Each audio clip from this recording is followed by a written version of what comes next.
अस्सलाम वालेकुम and welcome to the sitting committee. मैं हूं हसन इफ्तिखार, मेरे साथ मौजूद हैं वक्कास हबीब राना साहब और अली वारसी साहब। अली, आपकी आज बोलने का दिन नहीं है, मैं आज चुप राना साहब हमारे दूल्हा हैं।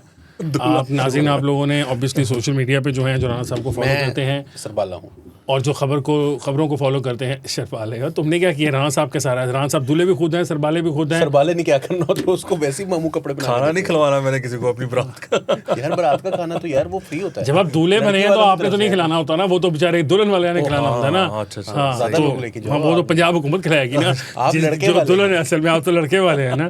तो नाज़रीन, अब हुआ ये है कि अब आपको बताए हम देते हैं कि हम क्यों कह रहे हैं ना, ये बताना भी ज़रूरी है। पिछले हफ्ते एक नाखुशगवार वाक़या रूनुमा हुआ। कोई रज़ा डार साहब थे, सुनने में आ रहा है अभी तक वो ये कह रहे हैं इसहाक डार साहब के रिश्तेदार हैं, इसहाक डार साहब के रिश्तेदार हैं, भाई नवासे हैं। साहब बताया उनको कि भाई वो उनके नवासे। अहमद रज़ा डार पूरा नाम है। अहमद रज़ा डार उनका नाम है। हसन साहब आपकी इनके साथ नहीं सलाम दुआ? अहमद रज़ा डार पुरानी, उसकी उम्र 24-25 साल है, मेरी उससे पुरानी सलाम दुआ क्या उसका पेपर बदलता था मैं। भाई जिन लोगों से मेरी पुरानी सलाम दुआ वो या मेरी उम्र के हैं, या वो मेरी उम्र के हैं, या मेरे से उम्र में बड़े हैं, कि छोटे बच्चों के साथ सलाम दुआ कैसे हो सकती है? अब नहीं मानेगा। तो हमारी किसी से सलाम दुआ नहीं, सलाम दुआ सारी राना साहब की। बता लेने दें उनकी तारीफ का। मैंने आपको बताया था ना कि आज उनका प्रोग्राम है, मैं और आप सिर्फ स्पेक्टेटर्स हैं। तो नाज़रीन, वो अहमद रज़ा डार साहब का जो केस है, आप में से मोस्टली सारों ने फॉलो किया ही होगा। 2 ख़वातीन को बाहर से बुलाया गया पाकिस्तान में, कुछ लेन देन का मामला था, उसके लेन देन का मामला ख़राब होते हुए वो अटेम्प्टेड तो खैर अब नहीं, वो तो अटेम्प्ट प्रूव हो गया हुआ है। वो उसके अंदर गैंग रेप का ही एक दफ़ा है और एक दफ़ा जो है वो अगवा बराए तावान की है। दोनों मैं राना साहब के जाते जाते आपको बता दूँ, दोनों वैसे by the way death penalty रखती हैं, लेकिन पाकिस्तान में यूजुअली डेथ पेनल्टी आजकल होती नहीं है। अगर हो भी जाए तो वो उम्र कैद तो कम से कम बनती है। तो बुरे फंस गए हैं लड़के राना साहब। और राना साहब जो हैं वो इस मामले को पहले दिन से फॉलो कर रहे हैं। फर्स्ट जो ये इंसिडेंट हुआ तब से लेकर कल तक की जो डीआईजी साहब की प्रेस कॉन्फ्रेंस थी, उस तक राना साहब एक स्टेप अहेड थे तमाम लोगों से। राना साहब ने कल एक एक्सक्लूसिव इंटरव्यू भी किया है, जो एएसपी जिन्होंने उन लड़कियों को जाके मौके से बाजियाब करवाया था उनसे, और ऑब्वियसली उसके अंदर भी राना साहब ने जो कई ऐसी बातें उनसे पता चली हैं जो कि शायद मेन स्ट्रीम मीडिया में उस तरह नहीं गर्दिश करती, और कन्फ्यूजन बहुत था। राना साहब, इंपॉर्टेंट बात यह है कि इस सारे इवेंट के अंदर बहुत ज़्यादा कन्फ्यूजन रहा है कि हो क्या रहा है, क्या नहीं हो रहा, मल्टीपल स्टोरीज आती रही हैं।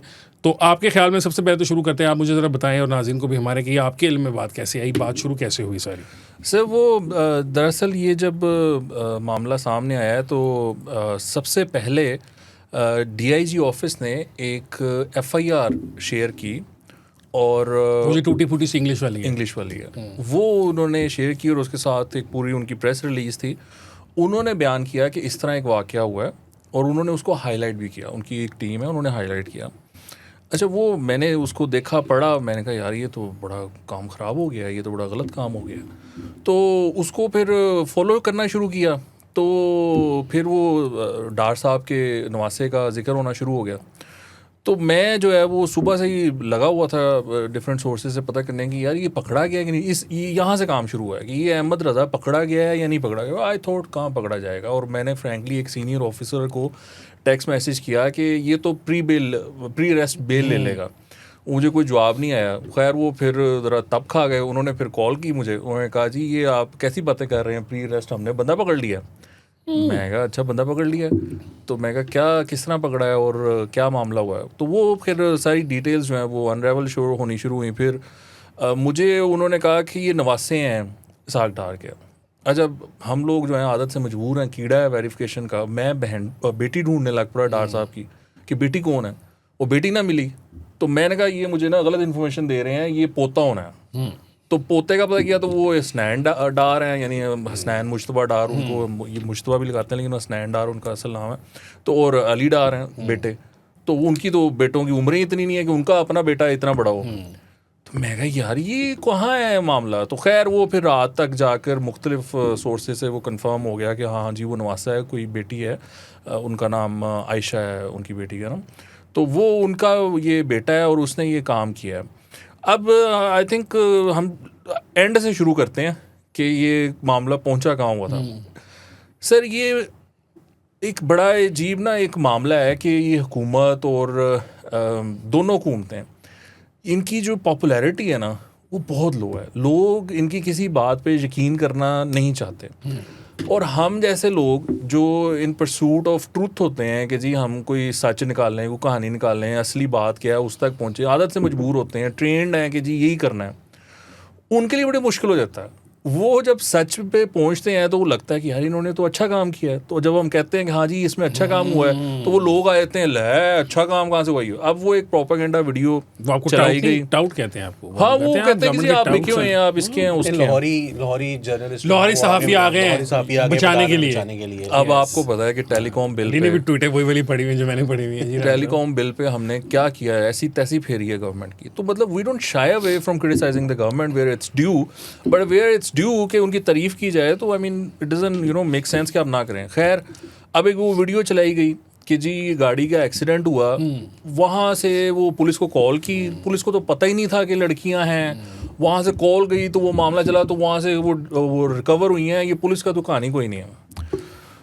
तो वो फिर मैंने वेरीफाई किया कल जब एएसपी फजल से, जो कि एएसपी डिफेंस है, मैंने उनसे बात की तो उन्होंने मुझे मैसेजेस दिखाए उनके व्हाट्सएप पे। वो जो लड़की ने लाइव लोकेशन शेयर की, जिस वक्त शेयर की, वो मैंने अपनी आंखों से देखा। कॉल गई है एक्सीडेंट की 7:58 PM पे, एक्सीडेंट हुआ है 7:45 PM पे, जो कि बंदे ने खुद अपनी FIR में लिखा है कि मेरा 7:45 पे एक्सीडेंट हुआ है, और वो जो रिकॉर्ड है कॉल का वो 7:58 है।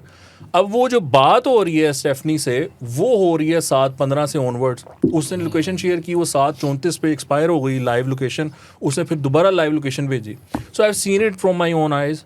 फिर मैंने वो मैसेज देखा जिसमें कि स्टेफनी ने एयरपोर्ट पे बैठ के एएसपी फजल को थैंक यू का मैसेज किया कि आपने जिस तरह हमें रिकवर किया, हमारी हेल्प की, हमें गाइड किया, हमारे लिए हमें इंसाफ प्रोवाइड किया, वो अप्रिशिएबल है। अच्छा वो अब मैंने देख लिया।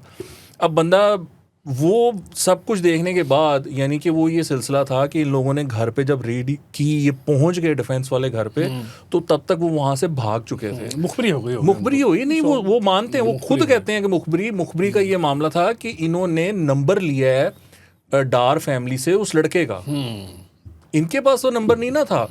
वो मामला ये हुआ कि गाड़ी का नंबर दिया उन लड़कियों के बाप ने। उन्होंने कोई वीडियोस भी है ना वो जो उन्होंने कर दिखाई हैं, जिसमें उन्होंने अपनी कोई की होंगी ऑब्वियसली।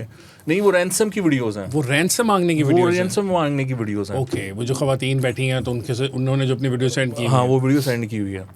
तो वो ये हुआ कि वो वालिद ने 15 पे कॉल की, उसने कहा जी मेरी बेटी अगवा हो गई है, ये बंदा है जिसके पास वो गई थी, मोहम्मद रज़ा डार, ये गाड़ी का उसका नंबर है। वो भी उन्होंने हमें मैसेज दिखाया। वहाँ से इन लोगों ने जो गाड़ी की मलकियत है वो निकलवाई, मलकियत निकली तो शनाख्ती कार्ड निकलवाया, शनाख्ती कार्ड निकलवाया तो वो शादरे का वो था एड्रेस। वहाँ गए तो उन्होंने कहा नहीं वो तो यहाँ से कब के जा चुके हैं, वो तो उधर रहते हैं डिफेंस में। वो डिफेंस गए तो उन्होंने फेज़ 8 में गए, तो वहाँ पर उन्होंने कहा जी ये तो यहाँ नहीं रहते, वो आए थे थोड़े अरसे के लिए, लेकिन ये आप वो उनकी बात कर रहे हैं जो इसहाक डार के नवासे हैं। वहाँ पर पुलिस जो है ना थरथली डाल गई। मैडम को फिर वापस आए, उन्होंने किया होगा चीफ मिनिस्टर साहब, वहाँ से फिर राब्ता किया अली डार साहब से, उनको कहा कि यार ये आप जानते हैं इस लड़के को, ये मोहम्मद रज़ा डार करके। उसने कहा बिल्कुल मैं जानता हूँ। उन्होंने कहा जी ये इनके खिलाफ तो ये मामला है, तो आपके पास इनका नंबर है। उन्होंने नंबर दिया इनको, because police didn't have his number. Police ने वो नंबर ट्रैक करना शुरू कर दिया, ट्रेस करना शुरू कर दिया कि कहाँ पर है। और जो सेफ सिटी में एक फीचर है कि अगर आपकी गाड़ी का नंबर वो डालते हैं ना उसमें, तो आपकी गाड़ी के जो फीचर्स है ना, लेट्स से आपकी गाड़ी राइट फेंडर से लगी हुई है, या आपका बम्पर टूटा हुआ है, या आपकी गाड़ी पे कैंट का स्टिकर लगा हुआ है, AI उन चीज़ों को आइडेंटिफाई कर लेती है। So even if you change your number plate, वो फिर भी आपकी गाड़ी को आइडेंटिफाई कर सकेगी कि ये वही गाड़ी है, नंबर प्लेट चेंज हो गई है। इन्होंने उसमें वो सेफ सिटी में वो डाली हुई थी गाड़ी कहाँ कहाँ है, वो जहाँ जहाँ गाड़ी गई थी वहाँ पे छापे मार रहे थे, कहीं रुकी थी जहाँ पर भी। तो ये डिफेंस पहुँच गए थे उस घर में जहाँ पर कि उनको रखा गया था, लेकिन तब तक डार फैमिली से उनको कॉल गई होनी है रज़ा को कि ये तुमने क्या चवल मारी है, तुमने ये क्या किया है, पुलिस हमसे पूछ रही है। और चूंकि वो छापे मार रहे थे बाकी जगहों पर, तो वो भी खबर हो गई होगी, किसी ना किसी ने बता दिया होगा कि छापे पड़ रहे हैं यहाँ पर। तो ये वहाँ से भाग गए लड़कियों को लेकर, और इनका प्लान ये था कि इनको एयरपोर्ट मैं ले जाता हूँ, और एयरपोर्ट से ये अगर चली जाती हैं, क्योंकि इनकी 5 बजे फ्लाइट थी सुबह, ये 2 तारीख की सुबह, तो इनका ये प्लान था कि इनको मैं छोड़ाता हूँ एयरपोर्ट और मामला ख़त्म हो जाएगा।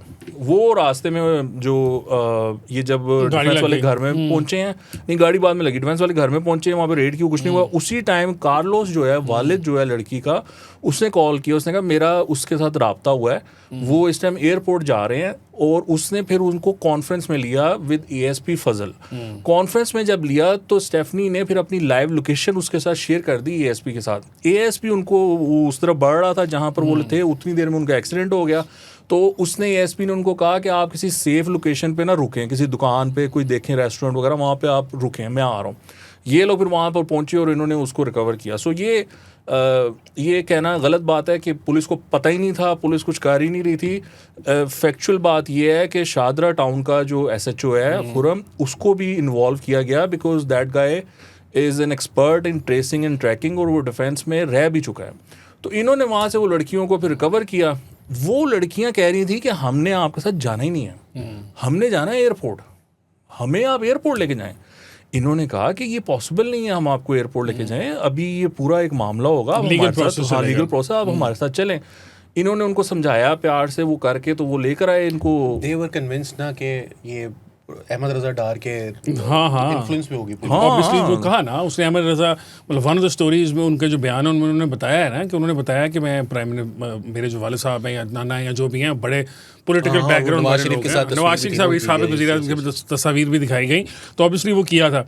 अच्छा राना साहब, बात ये है ना, अब जरा हम थोड़ा सा नाज़रीन को एक थोड़ा सा बैकग्राउंड भी बता दें। मैं देख रहा था आप बात कर रहे थे, अली फ्यूरियसली नोट्स लिख रहा है, Ali has a lot of questions for you.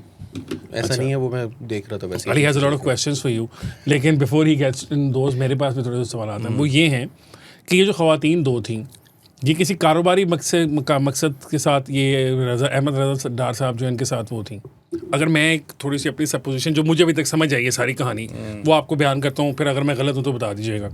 वो ये है कि ये 24 साल की उम्र के लड़के हैं, $5 लाख का इन्होंने क्रिप्टो करेंसी की इन्वेस्टमेंट की इन ख़वातीन के साथ। इन्होंने इनको वादा किया होगा ऑब्वियसली, जिस तरह होता है कि 20%, 25%, 50% रेट ऑफ रिटर्न मिलेगा, 30%। अब 30% एनुअल रेट ऑफ रिटर्न जो है वो अपने नाना से ही पूछ लेते हैं कि कोई सीरियस बिजनेस का भी ऑफर करता है किसी को कि आपको मैं 30% टोटल है, 10% हम रखेंगी, 20% आपका होगा, ये डील। मतलब खैर एनीवे उन्होंने वादा किया, उन्होंने कर दिया। असल में ये क्रिप्टो के अंदर उनके पैसे लग गए, फंस गए। अब जब उनको पता चल गया कि मेरे पैसे फंस गए हैं, तो उन्होंने उन ख़वातीन को कहा कि हम मज़ीद इन्वेस्टमेंट करना चाहते हैं आपके साथ, आप पाकिस्तान आए। फिर उनको पाकिस्तान लेकर पहले 3-4 दिन फुल ग्रीन वाला पाकिस्तान दिखाया गया, इस्लामाबाद, मरी, 5 स्टार होटल्स, ऑब्वियसली मतलब जो आपने बयान किया कि आपका बड़ा एक्सेस है, आई एम श्योर उस एक्सेस को फ्लॉन्ट भी किया गया होगा। और उसके बाद फिर लाहौर ले आया गया, और फिर लाहौर में एकदम जो है वो सब कुछ तब्दील हो गया, और वो जो पैसे थे जो डूबे हुए थे, वो उनका वापसी का तकाजा करना शुरू कर दिया गया कि पैसा ने वापस करो। ऐसी है। अब इसके अंदर एक कहानी में ये भी है कि उन्होंने कहा, जो उनकी ओरिजिनल FIR है उसके अंदर ये है कि अहमद रजा डार भी मगवी बना हुआ था, या मतलब एलिजेडली उसको भी अगवा किया गया था। फॉर सम रीज़न मैं मतलब सोच रहा था, और लोग इस तरह की हरकतें करते हैं, सब लोग जवान होते हैं, हम भी कभी होते थे। तो इस सारे वाक़े के बाद मैंने अपने जो हमारा बचपन का बेस्ट फ्रेंड था उसके साथ गुफ्तगू हो रही थी, तो वी हैड दिस डिस्कशन, और हमें ऐसा फील हुआ कि शायद ओरिजिनल गेम यही थी कि अहमद रजा डार साहब ने उस लड़कियों के सामने मासूम बन जाना था कि देखें जो पैसे मैंने आपके पास रखवाए हैं ना, वो मेरे भी नहीं है, और आपके चक्कर में अब मैं भी आपके साथ अगवा हो गया हूँ, तो अब इनको पैसे दें, और ये जो बॉस हैं वहीद साहब, इनसे जान छुड़ाए ना हमारी, ठीक है। ये इन्होंने पूरा स्कैम बनाया होगा, वहीद साहब के साथ मिलकर कैसे करेंगे, उन पर प्रेशर डालेंगे, मैंने भी अगवा कर लेना नाल, ठीक है, मैंने 2 चमेड़ा ला भी देना, एंड पे जो है ना थोड़ा चिकन आउट करके खुद मार नहीं खा सके, या जो भी होता है। मतलब अगर ये भी मगवी थे तो इनके साथ भी कोई 2-4 चपेड़े पड़ी होती, इनको भी कोई मार पड़ी होती, ताई लगता ना कि उन लड़कियों का एहसास होता है कि हाँ भी हमारे साथ है। जब वो नहीं हुआ, हाथ से बात निकल गई, तो फिर जो कुछ भी है, और वो जो कुछ भी है वो कोई, हम तो भी खैर बहुत लाइटली बात करें, लेकिन वो कोई इस किस्म की चीज़ नहीं है जो कि नॉर्मल ह्यूमंस करते होंगे। मतलब जो वो बयान किया गया है कि उनको शीशे की बोतलों से उनके नाजुक अज़ा को काटने की कोशिश की गई, हम पुराने ज़माने में अखबारों में पढ़ते थे ना, वो ग्राफिक डिटेल्स ना। नहीं यार, ये बातें तो हम पुराने ज़माने के आज से, मतलब ये तो कोई साइकोटिक जो किलर्स हुआ करते थे उनके बारे में होता था। No, let people know that these are not some little children जो कि मजाक में गेम खेल रहे थे और अब वो पकड़े गए हैं, मजाक ख़राब हो गया तो उसके अंदर लोग कहें हो जी, I don't want anybody to feel any sympathy for Raza साहब, वो जो भी रजा डार साहब नहीं कह रहा मैं, और एनी ऑफ हिज अकम्प्लिसेस, मैं कह रहा हूं कि वो जो ग्राफिक डिटेल्स हैं, I don't want any, because people would should know कि this is not a joke. और उसके बाद ये जो सारा के सारे रेप्स हुए हैं और ये जो गैंग रेप का सारा प्लान किया गया है, फिर उसमें मुलाजमीन को इस्तेमाल किया गया है, मतलब इसमें भी कोई वो लेवल होता है ना नीचे गिरने का, घटियापन का, वो भाई साहब उससे भी नीचे चले गए थे। और सारा कुछ क्यों? क्योंकि खुद निकम्मे थे, दिमाग इस्तेमाल अपना पहले नहीं किया, पैसे पहले डबोले। जब पैसे पहले डबो दी थी, ये 14 करोड़ का थुक बनती है ना तकरीबन, ये ऑन एवरेज अगर हम हिसाब किताब लगाएं तो 14 करोड़ डबोने के बाद बजाय इसके कि अपने आप से जो गलती की थी उस पर चलो बंदा, हर कारोबारी इंसान गलतियां करता होगा, आई एम श्योर लोग नुकसान भी करते होंगे, बट इस तरह नहीं लोग करते। और जिस तरह इन्होंने फ्लॉन्ट किया, और राणा साहब की बात पता है इसमें इम्पॉर्टेंट ये है कि पंजाब हुकूमत की तारीफ राणा साहब ने क्यों की है, वो इसलिए है क्योंकि उन्होंने पकड़ लिया इनको। और राणा साहब की कल मैं एक ट्वीट देख रहा था, कितना शोर डला हुआ है, ये ना पकड़ती पुलिस तो क्या कर लेता कोई किसी का।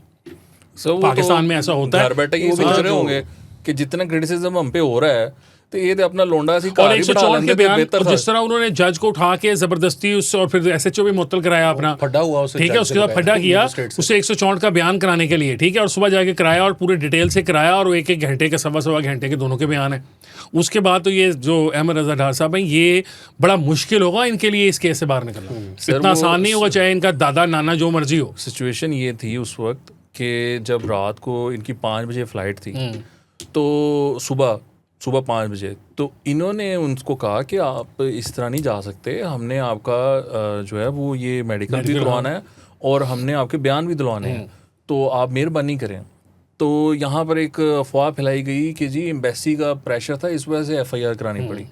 एम्बेसी को एक सीनियर ऑफिशियल ने, पुलिस ऑफिसर ने, लाहौर पुलिस के ने कॉल किया। पहले उन्होंने वजारत ख़ारजा में सेक्रेटरी को कॉल किया, उनको कहा है कि हमारा रब्ता करवाएं, ये मामला है। स्पेनिश एम्बेसी को कॉल किया, उन्होंने कहा जी आपकी रेजिडेंट है हमारे पास, ये पासपोर्ट नंबर है। उन्होंने चेक किया, उन्होंने कहा जी ये हमारी नेशनल नहीं है, रेजिडेंट है, we don't go after our residents, we only go after our national, so you do whatever you want to do. I guess वो नेशनल है। तो फिर डच को किया और डच वालों ने बहुत साथ दिया, तो डच वालों को मिन्नत की कि इनको रोकें, और फिर वो सवाल उठा कि टिकट के पैसे कौन पे करेगा जो आगे करने हैं। लाहौर पुलिस ने पे किए हैं उसके पैसे, मैंने और आपने, कोई मसला टैक्स मनी मारी गई है, ठीक है, वो पे किसी नाके नुके पे पूरे कर लेंगे, जज साहब और लगा लेंगे। जज साहब का ये मामला था कि वो एसएचओ वहाँ पहुंचा। ज्यादा तारीफ भी ना हो जाए ना, ऐसा ना लगे कि हमको कागज में आता है ना, तो पंजाब पुलिस से पुलिस पे देना नहीं, अच्छा काम की तारीफ कर रहे हैं राणा साहब, नाके वाले घर जा। तो और वो जज साहब के जब घर गए तो एसएचओ जो थे वो वहाँ पर गए। सो ड्यूटी जो मजिस्ट्रेट होता है ना, हसन, ये यूजुअल है कि he is sort of a 24 hour काम ही है, ड्यूटी मजिस्ट्रेट का ये एग्जैक्टली ड्यूटी मजिस्ट्रेट का कॉन्सेप्ट है।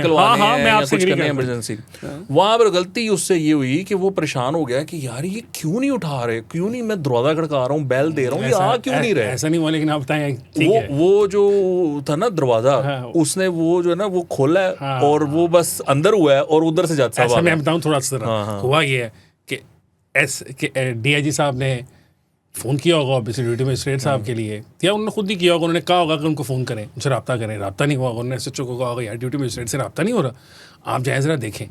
बस उन्होंने जब कह दिया ना एसएचओ को जाए ज़रा देखें, और उनको नज़र आ गया कि डीआईजी साहब को बहुत ज़रूरी है 164 का बयान देना, फिर एक्स्ट्रा एसएचओ साहब खुद गए एक्स्ट्रा एफिशिएंसी में। मतलब ऑब्वियसली वो कहेंगे मैं पुलिस वर्क कर रहा था, आई एम नॉट सेइंग वो पुलिस वर्क नहीं कर रहे। उसके बाद उन्होंने वो कह रहे हैं कि दरवाजा मैंने हाथ लगाया तो वो खुल गया, खुद ही खुला था। उन्होंने कहा वो दरवाजा खुला हुआ था, कोई मसला नहीं था। और फिर जाके फिर वो जज साहब को उठा के 2 बजे तो उन्होंने कहा गल करो, शायद दया बने होंगे वो। हाँ देखें, उन्होंने कहा कि गल करो। नहीं वो जो तो गल करो, डीआईजी साहब ने गल करो।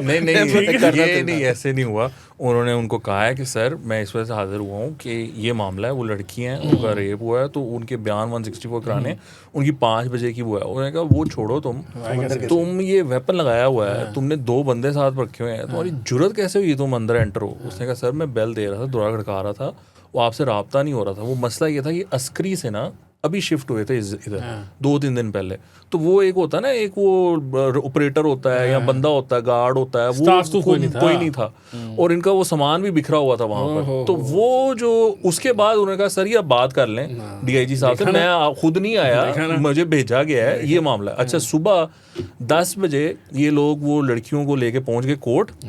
आगे 15 जो मजिस्ट्रेट थे वो इकट्ठे बैठे हुए थे। उन्होंने कहा ਤੁਹਾਡੀ ऐसी थी तैसी ऐसी बयान ही नहीं रिकॉर्ड करना, पहले ਇਹਦਾ सस्पेंशन ਲੈਟਰ ਵਿਖਾਓ। ਐਸਐਸਪੀ वहाँ पे मिन्नतें करते रहे कि सर कर लो, वो बच्चियां ने, इन्होंने जाना है, ये साड़ी इज्जत का सवाल है, बदनाम हो जाएंगे। उन्होंने कहा ना, वो सस्पेंशन लेटर दिखाया गया और फिर वो बयान रिकॉर्ड होना शुरू हुआ। उसको लगे हैं 4 घंटे और उसमें उस दौरान आईजी को कॉल्स जाती रही हैं कि इसका जो एफआईआर कहाँ है, FIR नहीं आपने दी SHO के ख़िलाफ़, वो FIR दी गई, वो दिखाई गई, तो वो कंप्लीशन की तरफ वो फिर मामला गया। वो वाला वो जो आपने बात की है ना, वो इस्लामाबाद वाली, इनको लेकर आए हैं। सो ये मिले सिंगापुर में, वहाँ पर क्रिप्टो कॉन्फ्रेंस थी, वहाँ पर मुलाकात हुई है और वहाँ पर ये बातचीत हुई कि इस तरह हम इन्वेस्ट करेंगे, और वहाँ पर फिर वो चीज़ आगे। ये स्पेन गए हैं, ये साहब रज़ा डार साहब स्पेन जाके इन्होंने पैसा इन्वेस्ट किया है। कैसे वो पैसा गया, वो किसका पैसा था, ये हम किसी और दिन डिस्कस कर लेंगे, प्रॉबली टुमारो। अच्छा, अब वो जो इनको बुलाया गया ना यहाँ पर, वो ये नहीं कहा कि मैंने इन्वेस्ट करना है, उसने कहा है कि I have investors and they want to meet you. वो एक होटल में लेकर गया है, वहाँ पर एक मीटिंग हुई है और एक साहब को इंट्रोड्यूस करवाया गया है कि this is the guy who is bringing Starlink to Pakistan. अब एक निगरान वजीर थे, वो ये कहते होते थे कि मैं स्टारलिंक लेकर आया। ओए होए होए, राणा साहब ने एक और खबर ब्रेक कर दी नाज़रीन, एक और साबिक निगरान नहीं, but I don't सारे गैंग का हिस्सा है। No, मैं ये नहीं कह रहा। वो राणा साहब कह रहे हैं रेप स्टोरी है। नहीं, मैंने ये स्कैम भी है साथ मुझे साथ। 2-3 जुगते हैं बीच में, मैं नहीं की थी। मैं नहीं ये कह रहा, वो मैं नहीं ये कह रहा। बहरहाल वो मिनिस्टर की बात अलग है और ये जिनका इंट्रोडक्शन कराया गया वो अलग है। उनको कहा कि ये स्टारलिंक लेकर आ रहे हैं। जब इनसे जो ये सारा मामला चल रहा था, तो इन्होंने उन लड़कियों के सारे कॉन्टैक्ट्स को वॉइस नोट करवाए हैं, मैसेजेस करवाए हैं कि मैं अगवा हुई हूँ, मुझे पैसे की ज़रूरत है, प्लीज़ सेंड मी मनी। सारे कॉन्टैक्ट कच्चे के डाकू हो गए यार, ये किसी ने कोई पैसा नहीं भेजा। ये तो कच्चे के डाकू वाला काम है। कच्चे डाकू सर, किसी ने कोई पैसा नहीं भेजा। बाप ने कोई $17,000 का प्रॉब्लली जिक्र है कि $17,000 भेजा है, ठीक क्रिप्टो है। में। लेकिन वो भी रज़ा डार के फ़ोन से उनको इन्फॉर्मेशन मिली ना पुलिस को कि वो आए हैं। हाँ, वो आए हैं। और रज़ा ने नीचे आकर स्टेफनी को ये कहा है कि $8 लाख आ गए हैं, तो तुम जो है ना बाकी 7 का बंदोबस्त करो। सो ये जो बात है ना कि उसने $5 लाख इन्वेस्ट किए हुए थे, तो वो $15 लाख क्यों मांग रहा था, ये मेरा एक सवाल है। खैर, वो सर तवान मांग रहा था ना, अब तो तवान क्या अंदर, मतलब वो इंटरेस्ट के साथ मांग रहा था। बट यार अली राणा साहब, वो असल में इसलिए मांग रहा था कि इन्वेस्टमेंट पहले की हुई भी थी, वो बहुत अरसे से पैसे नहीं दे रहे थे। शुरू में उन्होंने दिए हैं, होता ही ऐसे है ना, शुरू में आप देते हैं, उसके बाद गायब हो जाते हैं। पॉन्जी स्कीम का पिरामिड होता है, तो नीचे वालों को खाते खाते वो जो स्टारलिंक वाली जो भी बात है ना, वो जिसको आपने वो बहुत ही एक खौफनाक रंग दे दिया, वो स्टारलिंक वाला भी 2 नंबरी थी। हम नाम नहीं, एज लॉन्ग एज हम नाम ना लेना, वो हमें सू नहीं कर सकता। आई नो, मैं ये कह रहा हूँ कि उसको पता है कि वो 2 नंबर स्टारलिंक जो है ना, स्टारलिंक, उसकी स्टोरी भी फेक स्टोरी थी। मतलब इस बंदे ने लगे हुए हैं, सुन लेना, जिस बंदे से ये मिलवा रहे थे ना, वो स्टारलिंक नहीं ला रहा था।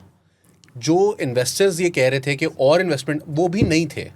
ये यहाँ पर इनको लाने का एक वो था, और वहाँ पर ले जाके कि मेरे किस किस के साथ ताल्लुकात हैं, वो ज़रा उनको थोड़ा सा टैका शैका भी अपना दिखाना था।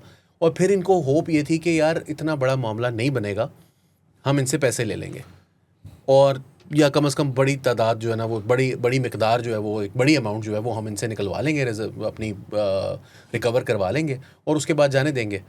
हुआ ये कि मामला हो गया ख़राब, जो कि इनको आइडिया नहीं था, या कम से कम दिल में था तो भी इन्होंने जो है ना वो मतलब प्लान का हिस्सा नहीं था। ये जो सारा रेप है, ये प्लान का हिस्सा ओरिजिनली नहीं था अपेरेंटली। जो उन्होंने जो अभी तक जो चीज़ें आ रही हैं, पुलिस जो के ज़राए से जो बातें आ रही हैं, वो ये कि ओरिजिनली प्लान का हिस्सा नहीं था। ये जो वहीद नामी बंदा था ना, जिसको बॉस बना के दिखाया गया था, ये कोई क्रिमिनल रिकॉर्ड था इसका पुराना, कोई 3-4 साल पुराना जो है वो, इसके मुख्तलिफ केसेस थे इसके ऊपर। तो इसको बीच में डाला ही इसलिए गया था कि यार ये ना क्रिमिनल रिकॉर्ड इसका पहले से है, तो इसको बॉस बनाते हैं। वो क्रिमिनल एक्सपर्ट था वो केस का। वो गोरियां देख के ना उसने कहा कि ये उसने कभी देखी नहीं हुई थी, तो वो स्मॉल टाइम क्रिमिनल था। वो भी बहुत बड़ा कोई ऐसा नहीं था, बेचने का काम करता था बेचारा। इन्होंने उसको जिंदा बंदों के ऊपर लगा दिया। बिल्कुल। तो उसने कहा कि फिर वो इसी वजह से वो कैंची वेंची भी, तो वो जो क्या कहते हैं काम हुआ ना वहीद वाला, उसकी वजह से ये, और ये जो इसने कहा ना कि वो पैसे आ गए हैं और अब आप निकलना है, और ये वो $17,000 पर जो ये खुश हो गया था, उसकी रीज़न ये थी क्योंकि इसको भी आइडिया हो गया था कि भाई छापे छुपे पड़ रहे हैं और लोगों तक बात पहुंच गई है, और जो है ना वो मेरे लिए अब ये मामला ख़राब हो रहा है। इसमें एक चीज़ जो मैंने मुख्तलिफ वीलॉग्स में सुन रहा था, उसमें ये था कि पुलिस को उन्होंने मरियम नवाज से भी डायरेक्टली रब्ता किया था। ऑब्वियसली किया होगा, क्या आपका ख्याल है? पहली दफा जब ये अली डार से बाद में हुआ है। हाँ बिल्कुल, पहले ऐसे चीफ हुआ मिनिस्टर से हुआ, उन्होंने उनको बताया होगा हमें कि पता ये चला। आप बताएं क्या करें इसका। और चीफ मिनिस्टर ने ये कहा है कि पहले तो लड़कियां बाजियाब कराएं और इसके साथ कोई नरमी नहीं बरतनी आपने। सो ये दो चीज़ें हैं। अब इसमें एक सवाल जो कि मैं आपसे करना चाहता हूँ वो ये है कि ये लड़कियां जो हैं वो बाहर से पाकिस्तान आई हैं और पाकिस्तान में कोई वीज़ा रजीम कोई इतनी सिंपल नहीं है, बल्कि बाहर से तो बाज़ लोग अक्सर ये कहते होते हैं कि ये पाकिस्तान का वीज़ा लेना बड़ा मुश्किल काम है। ये ख़वातीन जो हैं वो पाकिस्तान आई हैं और फिरती फिर रही हैं, वो रज़ा डार साहब लेकर आए। फ़ॉरेन ऑफिस का इसमें कोई रोल कितना हो सकता है? ज़रूरी नहीं है, मैं उनको कहीं इम्प्लिकेट करने की बात नहीं कर रहा। How much involvement do you think? Raza Dar साहब ने obviously there is a very good chance, more than 90% chance की सिफारिश कराई थी और उसके तहत वीज़ा बना। सर आपने खुद बताया पाकिस्तान का वीज़ा कागज़ों की हद तक बड़ा आसान है।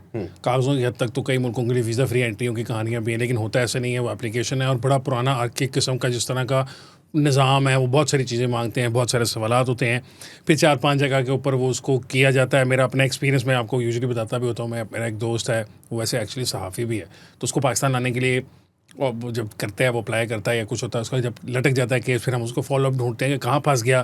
फिर इवेंचुअली किसी न किसी को मतलब गारंटी देनी पड़ती है या कोई करना पड़ता है कि जी मैं ज़िम्मेदार हूँ इस आदमी का, आपको टेंशन है नहीं, कुछ नहीं यहाँ पे करेगा तो मैं ज़िम्मेदार हूँगा। तो एट सम पॉइंट, और मैं मान नहीं सकता कि वो नवासे होंगे और वो अपने नाने का नाम फ्लॉन्ट करते फिर रहे हैं हर तरफ, वो हर बंदे को बताते फिर रहे हैं, तो उन्होंने ऐसा नहीं कराया होगा। नॉट नेसेसरीली कि नाने को पता होगा कि वो उसका है, हो सकता है स्टाफ अफसर से कह दिया हो, उसको पता हो कि भाई ये नवासा है तो इतना सा काम है, इनका कोई दोस्त आ रहे हैं, इनकी फ्रेंड्स आ रही हैं। और मतलब मेरा छोटा भाई जब यूनिवर्सिटी में पढ़ता था उसकी दोस्तें भी आया करती थी। आई एम श्योर जो पाकिस्तान के लोग बाहर पढ़ने गए हुए हैं अभी भी जाते हैं, उनमें बहुत सारे ऐसे होते होंगे जिनके फ्रेंड्स आते होंगे, ऑस्ट्रेलिया से होते हैं, which is very good. I have always thought कि हम कल्चरल एम्बेसडर्स भी होते हैं ना अपने मुल्क के, तो अब अच्छा है जितना आप अपने लोगों को the good side of Pakistan दिखा सकते हो, not the one they get to see in news channels. या रज़ा डार के थ्रू। हाँ नहीं, बट नॉट दिस, मैं ये कहने लगा था, but this was not that. This is not the kind of Pakistan, this is not how we treat foreigners in Pakistan. यार इंडिया के अंदर आप ये रेगुलर केसेस सुनते होंगे कि फॉरेनर्स के रेप्स होते हैं और ये सब कुछ होता है। हमारे पाकिस्तान के अंदर ऐसा नहीं होता। हमारे लिए राना साहब रेगुलर अपने सोशल मीडिया पे बताते भी हैं, हम अपने प्रोग्राम में बताते हैं कि हम गोरे गोरियों से पैसे भी नहीं लेते यार, ठीक है। तो ये तो डबल इनको सज़ा होनी चाहिए। इनको एक सज़ा इनके क्राइम की होनी चाहिए जिन्होंने रेप और ये गैंग रेप करने की और ये जो अगवा पर तवान किया। एक और चीज़ है, वो ये है कि हर गोरा जो है ना वो नेक नहीं होता, ठीक है। तो अब इन खवातीन का भी जो है वो इसमें बड़ा ऑब्वियस नजर आ रहा है कि कहीं ना कहीं स्कैमर्स होंगी, स्कैमर्स वो हो सकती हैं, but there is a possibility they should have been arrested by the government somewhere else, maybe उसके खिलाफ केस स्पेन करने का कोई तरीका होता है। ये जो है ना वो बदमाशी है बेसिकली। हमारे जो अशराफिया है जो कि अशराफिया नहीं है, बदमाशी है उसको कहते हैं। इनको ये लगता है कि असल में पाकिस्तान में भी ऐसे कारोबार करते हैं। हाँ, ये बिल्कुल इनको आदत पड़ी हुई है इस तरह की कि ये जब कारोबार पाकिस्तान में करते हैं किसी के साथ मसला फंस जाए, हमारे इंस्टीट्यूशंस हमारी बात सुनते हैं, हम जो चाहेंगे हम कर लेंगे। दे प्रोबेबली थॉट कि कोई मसला नहीं है, FIA will get managed, police will get managed, हम इसको हिसाब किताब कर लेंगे। हाँ नहीं, इसमें ये चीज़ इम्पोर्टेंट है कि मरियम नवाज़ को जब ये बताया गया था, पहले कंफर्म किया गया कि ये वाकई रिलेटेड है।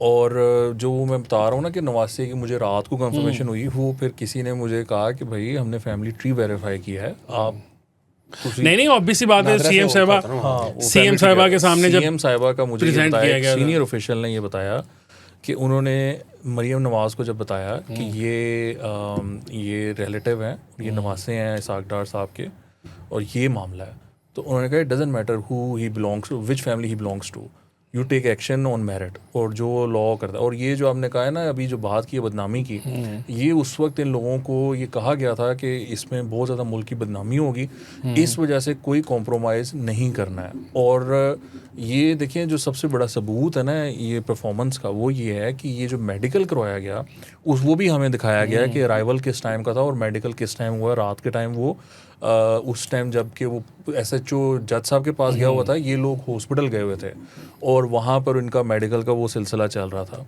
तो वो मेडिकल ना करवाया जाता, और अगर वो 164 के बयानात ना दिलवाए जाते तो ये केस फारिग था। पुलिस ने अपनी तरफ से भरपूर केस बनाया, आगे प्रोसिक्यूशन के बाद ये जो रजा डार है ये कामयाब हो जाता, उनको एयरपोर्ट ले जाने में तो मामला खत्म अंदर कर देता एयरपोर्ट के, सबूत खत्म, कहानी खत्म थी, सबूत खत्म, कुछ भी नहीं होना था, कोई नहीं इनको एयरपोर्ट से बाहर ला सकता था, यानी लड़कियों ने कभी भी नहीं आना था। अच्छा राणा साहब, इसमें छोटी सी एक मेरी गुजारिश भी है, लेकिन जहाँ पंजाब हुकूमत की तारीफ कर रहे हैं, ये सारा मामला 2-4-5 दिन चला, मुझे फील ऐसा होता है एज अ जर्नलिस्ट कि पाकिस्तान के पंजाब पुलिस तो चले वो है मतलब सबऑर्डिनेट इदारा है, लेकिन पंजाब गवर्नमेंट की तरफ से एक क्लियर कम्युनिकेशन का फुकदान रहा है। 100%। आपको मुझे खबर फीड कर देना है, या आपको मुझे खबर बता देना है, या मुझे फ़ोन कर कहना है कि हसन असल स्टोरी ये है, is not how a government should be run. ये भी नहीं कर रहे, ठीक है, इट शुड हैव बीन कि पहले दिन ही जिस दिन ये वाकया हुआ, and once they had made all these good things, ये ऑल डिसीजन अच्छे वाले आप बता रहे हैं, उन्होंने खुद मेक किए, हमारे कहने पे नहीं किए।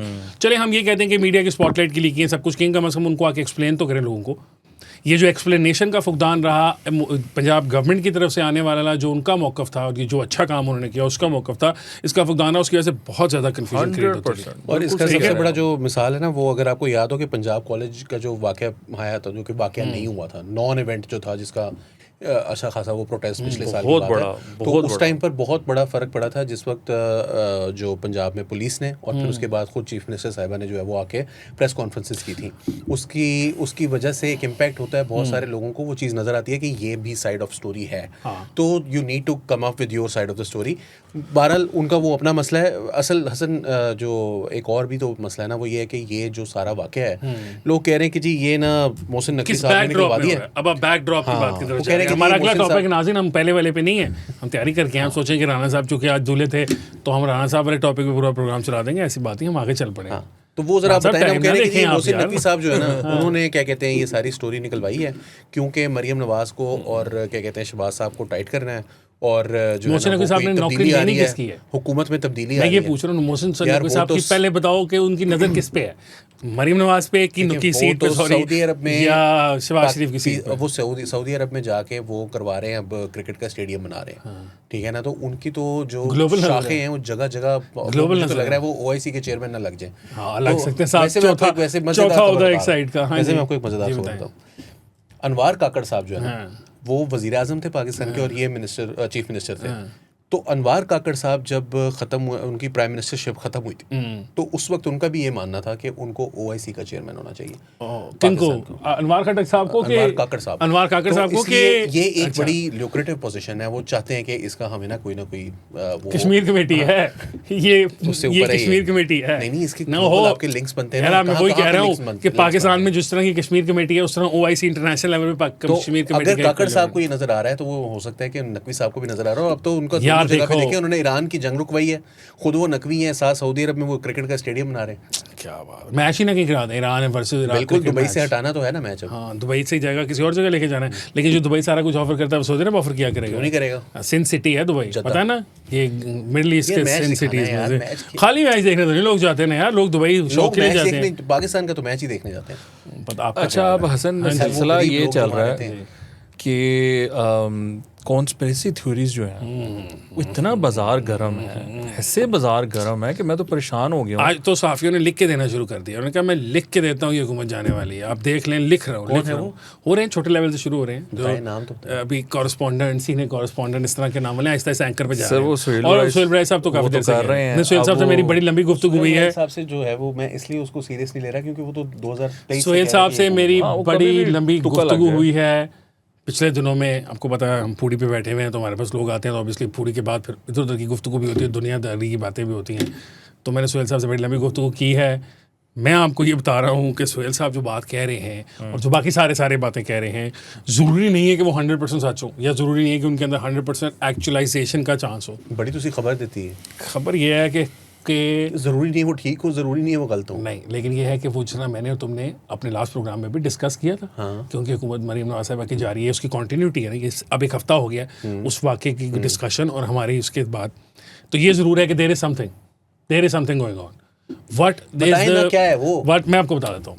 आपने नोटिस किया होगा कि नुसरत जावेद साहब जो हैं वो भी बड़े कंफर्म हैं कि कुछ हो रहा है, ठीक है, उन्होंने अपने प्रोग्राम में भी कहा, उन्होंने अपने कालम में भी लिखा, वो इस तरह कर रहे हैं, इस तरह ट्वीटें भी कर रहे हैं वो। हाँ, ट्वीटें भी कर रहे हैं, इस तरह और बहुत सारे लोग हैं। अच्छा, अब ये लोग सारे क्यों कर रहे हैं इसको मैं आपको फर्स्ट हैंड बता सकता हूँ। उसकी रीज़न ये है कि कुछ लोग, इस तरह मैंने पिछले प्रोग्राम में भी आपको बताया था, they are not necessarily well known names, they are not politicians, or they could probably be politicians but not really top tier politicians, but they are known as people who have deep contacts and access in the establishment of the country.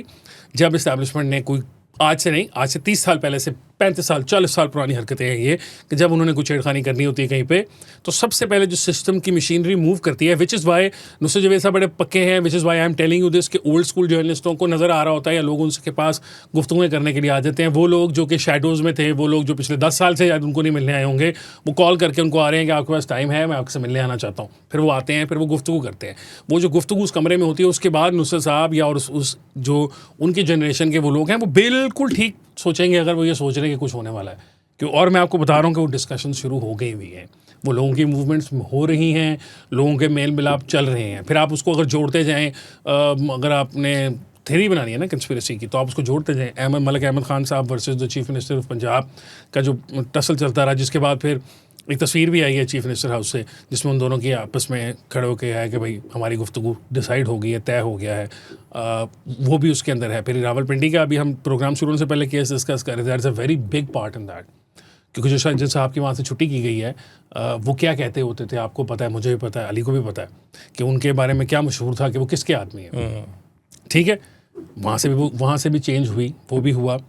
अब पंजाब के ऊपर भी निगाह है, बाकी पंजाब के ऊपर भी। आप ये नोटिस करें कि सिर्फ रावलपिंडी में डिस्ट्रिक्ट एडमिनिस्ट्रेशन चेंज नहीं हुई, साथ पुलिस भी सारी की सारी चेंज कर दी गई, अटक में भी हुई। ठीक है, इसी तरह अब आहिस्ता आहिस्ता आप देखेंगे। आज भी मैं देख रहा था कि तकरीबन पंजाब पुलिस ने कोई तकरीबन 15 के करीब तबादले किए हैं, उसके अंदर भी कुछ नाम आ रहे हैं। शायद आने वाले दिनों में आप देखेंगे शायद लाहौर के भी जो हैं कुछ मेजर जो चेंजेस होने वाली हैं, शफल्स होने वाले हैं, तो काफ़ी ज़्यादा शफलिंग की जा रही है। जो रावलपिंडी के वाक़या है वो एक बिल्कुल कंसर्निंग वाक़या है, क्योंकि उसके ऊपर पूरी की पूरी एडमिनिस्ट्रेशन इस तरह की नहीं चेंज की जाती। ठीक है, मतलब आपने डीसी फारिग किया, आपने कमिश्नर फारिग किया, आपने नीचे डीपीओ फारिग किया, आपने असिस्टेंट कमिश्नर फारिग किया, आप नीचे पटवारियों तक के भी जा रहे हैं, तो इसका मतलब है कि there is something that they are doing. ये सब कुछ जब कुछ होता है तो वो तब बनता है जब फाइलों को डस्ट किया जा रहा होता है। हम वक्तन फ़क्तन, आपको पता है, ऑफ रिकॉर्ड ही बातें करते होते थे कि यार फाइलें सबकी बन रही हैं, जो हम वैसे भी कहते थे फाइलें सबकी बन रही हैं, फाइलें सबकी बन रही हैं, तो वो फाइलों का कुछ है, कहीं पे कुछ है। अब वो क्या है, क्या उसका मकसद अहमद खान साहब जो हैं वो चीफ मिनिस्टर बनना चाहते हैं पंजाब के, क्या वो बन सकते हैं? क्या मोहसिन नकवी साहब जो हैं वज़ीर आज़म पाकिस्तान बनना चाहते हैं, क्या वो बन सकते हैं? क्या हम उस स्टेज पे पहुंच गए हैं जहाँ पे जो पावर्स दैट बी हैं वो सोच रही हैं कि यार अगर ए पॉलिटिकल पार्टी जो थी पॉपुलर थी उसको तो हमने बंद कर दिया, उसको तो हमने हैंडल कर लिया है, तो उनकी जगह हमने इनको इक़्तिदार दिया था, अगर हम इनको भी रिमूव कर लेते हैं, तो जब वो ओरिजिनल ए को रिमूव करने पे कोई शोर नहीं डला जिसका जेन्युइन बनना था मैंडेट, तो ये तो फिर सेमी जेन्युइन मैंडेट वाले लोग हैं, इनको भी डाल देते हैं, ऐसा कैसा होगा? फिर वो कह रहा है कि कोई पामिस्ट है, सामिया खान साहब पामिस्ट नहीं है, सितारों की चाल जानती हैं, सितारा शनास हैं, उन्होंने तो पहले कह दिया। ये बीच में ना डालें आप ये डाल के जो है ना वो सारी अपनी अच्छी वाली तो मैं आखिरी जो है ना वो आप नजूम पे अच्छा नया नजूम भी है। अच्छा, इल्म नजूम से भी आवाज आ रही है कि मार्शल लॉ लगने वाला है। इस साल मार्शल लॉ लगना है। इस साल आसिम मुनीर साहब जो हैं वो पाकिस्तान के ऊपर फॉर्मली इक़्तिदार में आ जाएंगे। This is what she says. Army साहब चीफ साहब की जो ओरिजिनल अपॉइंटमेंट है वो 5 साल की है ना जी, तो है ना, 22 से 27 तक है ना, तो अभी तो इस साल तो फिर कुछ भी नहीं होना ना। असल तो कोई भोंचाल चलेगा अगर कुछ आने वाला होगा, पहले ही होता है। देखिए मेरा जो बैंक है ना, नहीं उनको एक एक्सटेंशन तो ऑलरेडी मिलती है ना। पाकिस्तान में एक ही फॉरेन बैंक रह गया ना, उसमें मेरा अकाउंट है ना, तो वो 1 साल पहले जैसे 26 में एटीएम एक्सपायर होने वाला होता है ना, तो वो मुझे नया एटीएम भेज देते हैं और वो कहते हैं कि पिछले साल वाला आप इसको काट देंगे। सर इसमें जो कॉन्स्पिरेसी थ्योरीज हैं वो ये अब सामने आ रही हैं कि पीपल्स पार्टी सितंबर में काबीना में आ रही है और कुछ जो हैं वो वज़रा 1-2 ही, ज़्यादा नहीं वैसे, वो इधर उधर हो जाएंगे। और ये जो लाहौर का वाक़या हुआ है इसहाक डार के नवासे वाला, वो कहते हैं जी ये टिट फॉर टैट है। आपने कहा था फिर वो जो पिंडी में हुआ, दिन में शराब पीते हैं, आपने ये कहा था ना कि ऑफिस आवर्स में शराब पीते हैं, तो उन्होंने कहा कि अच्छा वो शराब पीते हैं तो फिर आपके तो बच्चे ये वाले काम करें, आप ये कह रहे हैं टिट फॉर टैट, तो ये है। नहीं, टिट फॉर टैट ये है कि जो लाहौर में हुआ उसका जवाब पिंडी में दिया गया, ओके, ये टिट फॉर टैट किया गया है। नहीं वो पिंडी वाला वाकया जरा थोड़ा अगर हम टाइमलाइंस में देखें तो वो होने वाला एडवांस है, एडवांस ओह सर, मैं तो कॉन्स्पिरेसी थ्योरी आखिरी कैमल जो था ना, straw on the camel's back, वो निशात सिनेमा पे डला, उसके बाद फिर का बस बहुत हो बातों पे महफिल गर्म होती है ना इस्लामाबाद। वैसे मैं आपको बताऊं कि वो मैं आपको मैं वैसे आपको बताऊं कि टिट फॉर टैट ने पिंडी में जो भी चाय का मजा दिया है पिंडी ना, में भी पिंडी नहीं किया एक जो कुछ महफिल किया। में सर सुन लेना, एक महफिल में जिस चाय का जो सही मजा आया है ना, वो ये टिट फॉर टैट वाली बात पे आया, ओए होए, जहाँ पर ये गर्म होते हैं ना मामला, जहाँ पर ये सारी गुफ्तगू होती है, वहाँ पर महफिल जमी इस बात पे है कि ओना कीता है लाहौर ते रायवन डाले ने कीता है पिंडी। सर काश के हमारा प्रोग्राम बट इतना खतरनाक मेरा 21 प्लस होता तो आपने जो बातें की हम उसको डिस्कस कर सकते हैं मजीद। तुम ईरान पे मारोगे, हम कुवैत पे मारोगे। मेरा कमेंट ये था कि that would be a suicide. मतलब ये फजूल बात है। पिंडी में आपको खबर दे रहा हूं कि पिंडी ने कराया जो कराया। चलें ये भी मेरी तरफ से आप खबर आज के दिन के लिए ले जाएं। ये मेरा असल में कि जो मैं तो खबर दे नहीं रहा, मुझे आपकी खबर मैं तो दे रहा हूं आपको कि जो हुआ वो पिंडी ने मेरा क्वेश्चन ही असल में यही है। हां जी, मेरा क्वेश्चन ये है कि अगर वो पहले से एडवांस लेवल पर था और अगर पिंडी में जो वो साहब बैठे हुए थे वो पिंडी की मर्जी से बैठे हुए थे और पिंडी के बड़े करीब थे और वो कहते थे मैं पिंडी के बहुत करीब हूँ वगैरह वगैरह, पिंडी वाल की लड़ाई हो गई ना। हाँ, तो वो नहीं ये जो फाइल्स हैं इसमें अगर कुछ लोग जा रहे हैं तो फिर उसमें अपने की भी तो कुर्बानी देनी चाहती है। मैं सबसे पहले तो आपको याद है कि जब राहील शरीफ साहब जो है उन्होंने पहली दफ़ा कहा था कि दहशतगर्दी और करप्शन में एक लिंक मौजूद है और डॉक्टर आसिम के खिलाफ और पीपल्स पार्टी के खिलाफ जाना था, तो उन्होंने अपने 1-2 ब्रिगेडियर भड़काए थे और फिर हमारे जो कुछ सिक्का बंद किस्म के सहाफ़ी और साबिक जर्नैल जो कि मीडिया में हर वक्त बैठे रहते हैं टीवी चैनल्स पर, उन्होंने आकर कहना शुरू कर दिया था कि वो तो अपने बंदे नहीं छोड़ते, तो फिर वो आपको कैसे छोड़ेंगे ना, तो अब अपने बंदों को छुड़ाएंगे तो फिर दूसरे काटेंगे। अब ये वो जो पिंडी वाले हैं वो जा चुके हैं जो कि उनकी मर्जी से बैठे हुए थे। अगला निशाना कौन है? अब मेरा सवाल ये इसलिए है क्योंकि हमने पिछले हफ्ते एक हमारा प्रोग्राम है उसका लिंक डिस्क्रिप्शन में मौजूद है अगर कोई देखना चाहे। अगर पिछले हफ्ते हम ये बात कह रहे हैं कि जी चीफ मिनिस्टर पंजाब जो हैं उनके बारे में इस तरह की चीज़ें बार बार आ रही हैं और साथ जो हैं उनके करीबी, और फैसल वाडा साहब का मैंने उस वक्त भी जिक्र किया था कि उन्होंने बाकायदा मरियम नवाज़ की तरफ इशारा करते हुए कहा कि उनके नीचे जो उनकी राइट हैंड हैं खातून, उनके जो हैं वो कहाँ पर बंगले बन रहे हैं वगैरह वगैरह, इस तरह की बातें उन्होंने कही थी। वो जो बात थी वो मरियम नवाज़ के ऊपर डायरेक्ट अटैक था। Right now if this is happening, is Maryam Nawaz the next target? क्योंकि मैं आपको एक बात बता दूं, ये सीसीडी से बार बार जो गलतियां पब्लिकली आ रही हैं ये पहले तो इतनी नहीं उछल रही थी। इंटरव्यू हो रहे हैं बकायदा, तो फिर इंटरव्यूज कराए जा रहे हैं ना, कोई एक्सेस दे रहा है उनको। तो इस्लामाबाद में बैठे हुए सहाफ़ी हैं, मुझे बताएं, वो पंजाब के दूर दराज के इलाकों के लोगों को इंटरव्यूज कर रहे हैं, उनकी वालदाओं को। और मैं ये आई एम नॉट सीसीडी के बारे में बड़े, आपको पता है कि वो जिन सहाफ़ी की आप बात कर रहे हैं वो बहुत करीबी हैं। मैंने ये कहा ना। अच्छा, तो हम बड़े क्लियर है ना सीसीडी के मामलात में, तो वी आर वेरी क्लियर। ये और वो अच्छी बात अली तुमने सीसीडी कर दी, मैं इस बारे में भी डिस्कस करना चाहता था। ये जो वाक़या था पिछले वाला जिसको हमने डिस्कस किया अहमद रज़ा डार साहब का, इसके ऊपर ये बड़ी बहुत ज़्यादा बात की गई और मैं कम से कम समझता हूँ कि उस बात में बड़ी जेन्युइनली बहुत हद तक वजन है। किया मैंने कहा कि सीसीडी के नेफे में रज़ा डार चल गया। हाँ, कितनी नेफे में उसके चलता है जिसकी जेब में पैसे नहीं होते, वो फिर वो ज़्यादा है। ये एक्चुअल फैक्ट है कि जो गरीब हैं आप उनके बच्चे मारते जा रहे हैं। क्या डिफरेंस है? 2 डिफरेंसेस हैं। पहली चीज़ ये है कि जितने भी सीसीडी ने लोगों को मारा ना, वो जो नेफे में पिस्तौल चलने वाला मामला है, उसमें सीसीटीवी कैमरे से पहले वीडियो जो है वो मौजूद थी और उनके ऊपर एफआईआर जो है वो बाद में दर्ज हुई है। यहाँ पर एफआईआर कर दी ना, इनकी 164 के बयान भी दे दिए, हो गए। हाँ 164 के बयान भी करा दिए, उनको बचा लिया आपने। गरीब का बच्चा नहीं बचाते आप। ये थ्योरी यहाँ पे अमीर का बाल हो तो ड्यू प्रोसेस होना चाहिए। इसमें इंजीनियर मोहम्मद अली मिर्जा कहते हैं कहानियां नहीं है। इंजीनियर अली मिर्जा साहब से भी पूछेंगे तो वो यही कहेंगे कि वो सही कि अमीर के लिए आप हमें ड्यू प्रोसेस की कहानी सुनाएंगे कि पूरा ड्यू प्रोसेस होगा, इसको छोटी कोर्ट से सजा होगी, फिर बड़ी कोर्ट पे होगी, फिर बड़ी कोर्ट। तो गरीब दा बाल जड़ा उन्होंने भी सारा दे दो या ना दो। मैं ये भी नहीं, देखें बात हम बड़े क्लियर, जब आपको याद है हमने सीसीडी डिस्कस किया तो मैं हमेशा कहता होता था कि वो मैकेनिज्म क्या है कि ये कंफर्म करेगा कि लोग अपनी मर्जी के लोग नहीं मरवाना शुरू हो गए, लोग पैसे के लोग नहीं मरवाना शुरू हो गए, ठीक है। और ये अफसरान हमें कहते हो जी हमारा बड़ा वाटर टाइट सिस्टम। अब आपने देख लिया वो वाटर टाइट नहीं है, वो सिस्टम वाटर टाइट हो ही नहीं सकता जबकि आप चॉइस की बुनियाद पर लोगों को इजाज़त दे रहे हैं कि मार दें। अगर कोई सेंट्रलाइज सिस्टम बनाएंगे तो चूंकि ये इलीगल काम है कि आप मावरा अदालत कत्ल नहीं कर सकते, तो कल को जब कभी हुकूमत चेंज होगी और अगर आपने कोई सिस्टम बनाया होगा तो सिस्टम वाले पकड़े जाएंगे, इसलिए आप कभी सिस्टम ही नहीं बनाएंगे। आप ये बात, ये कैच 22 है परफेक्ट किस्म का कि आप ये बात, इससे मैं एग्री करता हूँ कि क्रिमिनल जो हैं उनको आपको माशरे से ख़त्म करना है, स्पेशली इस किस्म के बच्चों के साथ रेप का हो गया, ख़वातीन के साथ रेप हो गया, ये जो हैं ये नेमेसिस जो हैं सोसाइटी के, इनको ख़त्म कर दें। जैसे भी कर सकते हैं, अदालत से कर सकते हैं, वहाँ से कर लें, ऐसे मार सकते हैं मार लें, लेकिन सवाल ये है कि ये कैसे कंफर्म होगा कि जिसको आपने मारा ये रेपिस्ट था भी है ना? वो ऐसा वाकया हुआ है ना जहाँ पे वो आदमी जो है उस पर कम से कम चलें, ये नहीं कि वो बेगुनाह था, लेकिन सवाल पैदा हो गया कि शायद वो गुनहगार नहीं। 13-14 साल की थी। कॉन्स्पिरेसी थ्योरीज कर ली, डिस्कस अब सीरियस ज़रा बात कर लेते हैं अब उस पर। सर मेरी इन्फॉर्मेशन और एनालिसिस ये है कि ये कोई चेंज चूंज नहीं होने वाली गवर्नमेंट, ये सारी जो है ना वो कहानी है। एक्चुअली ग्राउंड पर ये मामला है कि ये जो बजट आया ना, इस बजट में कुछ ऐसे पैरामीटर्स रखे गए हैं जिनको मॉनिटर किया जाएगा मूविंग फॉरवर्ड, और मुल्क में आप कुछ सख्तियां देखेंगे, कुछ बड़े लोगों के ख़िलाफ़, कुछ बड़े लोगों की कंपनियों के ख़िलाफ़, कुछ बड़े लोगों की फैक्ट्रियों के ख़िलाफ़, बिजनेसेस के ख़िलाफ़ रेड्स होंगी, पकड़े जाएंगे, बड़े मामलात होंगे। सो वो एक ऐसा अब वो मामला करने जा रहे हैं जो कि ये जो औरंगज़ेब साहब हैं जिन्होंने उनको लगाया है, औरंगज़ेब साहब ने उनको बताया है कि ये भाईजान ये हॉरिजॉन्टल एक्सपेंशन का मामला नहीं है, ये वर्टिकल जो हमारी है कैपेसिटी उससे सही टैक्स लेने का मामला है। यानी कि आप नया टैक्स वालों की तरफ ना जाएं, जो टैक्स देने वाले हैं उनको कहेंगे टैक्स पूरा दें, यानी कंपनीज हैं जो बड़े हैं, जो हमारे टॉप 5% है टैक्स देने वाले, उनसे उसको अगले 8-10 महीने 12 महीने जो है ना वो देखा जाना है। अगर उसमें कुछ इम्प्रूवमेंट ना हुई या उसमें किसी ने टांग अड़ाने की कोशिश की तो फिर ये जो मामला था ना वो आप बिगड़ते देखेंगे। और जिस दिन ये मामला बिगड़ने हुए उस दिन मैं आपको ज़रूर खबर दूंगा कि इमरान खान दी फिट हो गई है कल।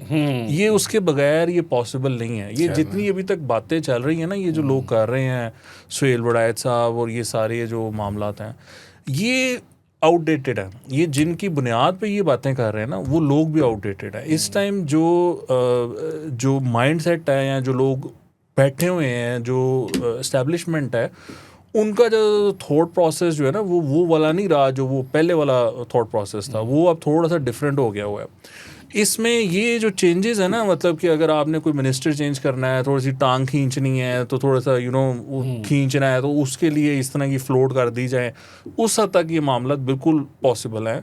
उस हद तक ही है ये कि यार थोड़ा सा टाइटनिंग करनी है तो उसको माहौल बना के फिर किसी वज़ीर को फारिग करना है या किसी अदारे को ज़रा टाइट करना है या वज़ीर आज़म को या इवन जो कायद है नवाज शरीफ साहब, कायद को फारिग कर देना, नहीं उनको फारिग करना, लेकिन उन क्या है ना, प्रेशर, लहर के सदर हैं, प्रेशर लाहौर की जो है उसके, और फिर मरी की जो कमेटी है उसके सदर है, उससे फारिग कर दें। सर मैं देखिए मेरी बात सुने, ये नवाज शरीफ साहब जो है ना इस सिस्टम में जो लोग बैठे हुए हैं ना, जिन बहुत से लोगों पे एतराज़ उठ रहा है, उन पर मियां नवाज शरीफ का हाथ है। ठीक है, वो जिन पे एतराज़ उठ रहा है उस पर मियां साहब का हाथ है। मियां साहब का हाथ, मियां साहब कितने हाथ थे भाई, मैंने दसो।